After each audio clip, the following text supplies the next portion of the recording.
There are good nights in the NBA, there are great nights, and there are epics. And we're witnessing one tonight. Jerebko kick out, Isaiah another three. Isaiah Thomas is unconscious, and the sellout crowd is anything but. Return to Isaiah, deep three, got it! 29 in the fourth quarter, 52 for the game. That's how you finish a year.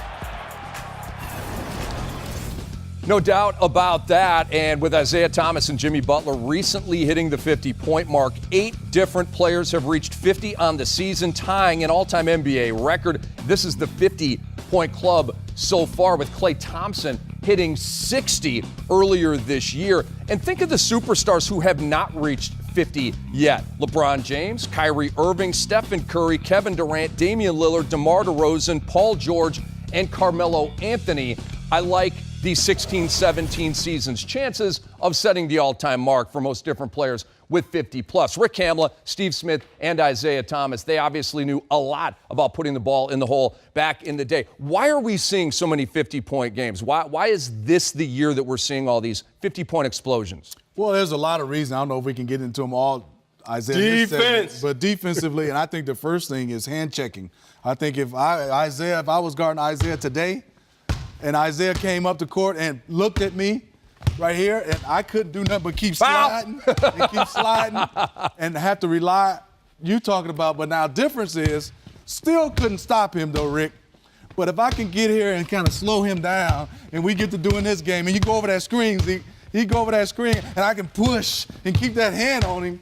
That's a little bit of difference, I think, in my opinion, Isaiah. And that's a huge difference. I mean, that is the biggest difference in terms of being able to at least tactical touch, control the dribbler. Right now, you can't control the dribbler at all.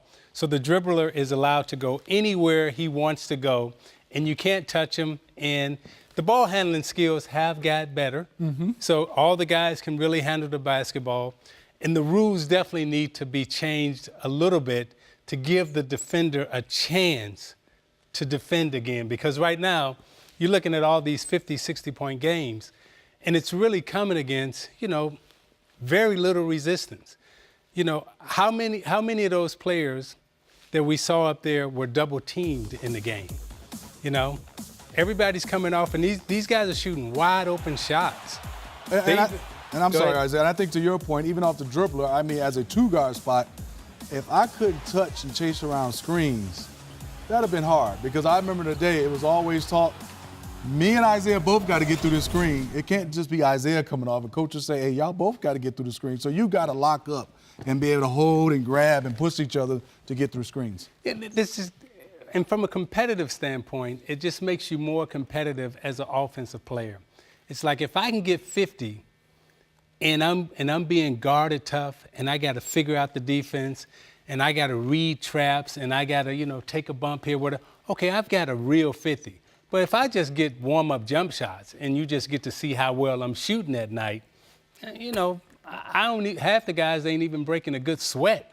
Some of them getting, what? Klay got 60 on 9 dribbles? And I'd also say, Isaiah, is some of these coaches, you got to also be on the hook too. Jimmy Butler had a fantastic game, but it's time to double-team him because he's shown today he's having one. Don't just let him beat me. And if you lose and he's kicking it to somebody else, you lose. But I have to go send a double. And personal pride, right? How about some personal pride where you as a man, you as a basketball player, we on TV and guys are talking about getting 50 and 60 on you.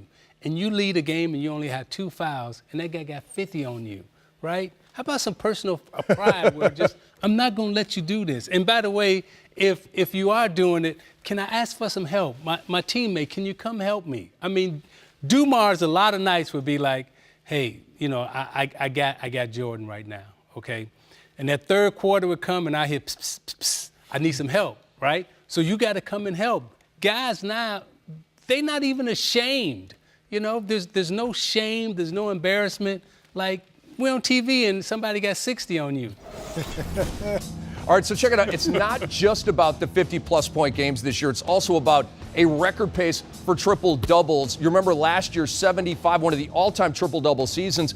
And what are we, 2 months into the season? And we are over halfway to last year's triple-double count. So are these triple-doubles happening for the same reason with the rules and you can't hand check, or is there something different going on?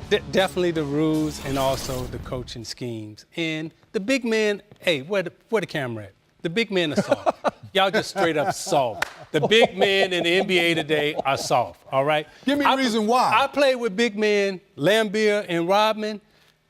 Little man coming to the lane trying to get a rebound, even their teammates. Get out of here. These are my 10 rebounds. You get 2. Anything that bounce out there, you can get. Shaq, them, they weren't letting no little guys come in the lane.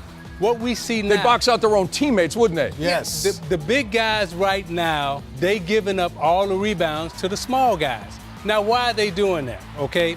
Most of the big guys, when you look at the NBA now, there's one person in the lane. There's one big in the lane. My job is to block you out, to keep you off the glass, okay? Most coaches now, they don't send players to the offensive glass. They shoot, and everybody runs back. So for good transition D, right? You got 4 guys running back for transition D.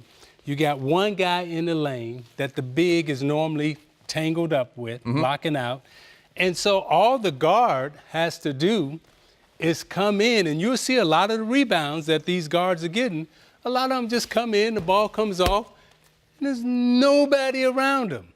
We played the Portland Trail Blazers in the NBA Finals, and their theory, their offense was offensive rebounding.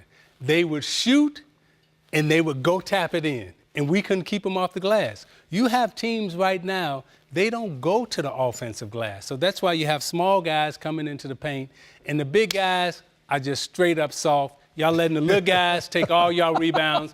Back in my day, little guys couldn't take the big guys' rebound. Y'all giving the little guys the rebound. Why y'all doing that? Also, a reason I think also, Isaiah, the guy who has the basketball has it in his hand the entire game. When I played, if Joe got going, watch it, Joe could dribble the basketball as well. You had 4 or 5 guys that could run the pick and roll. There's 1, maybe 2 on a team that's able to make the play off the pick and roll now.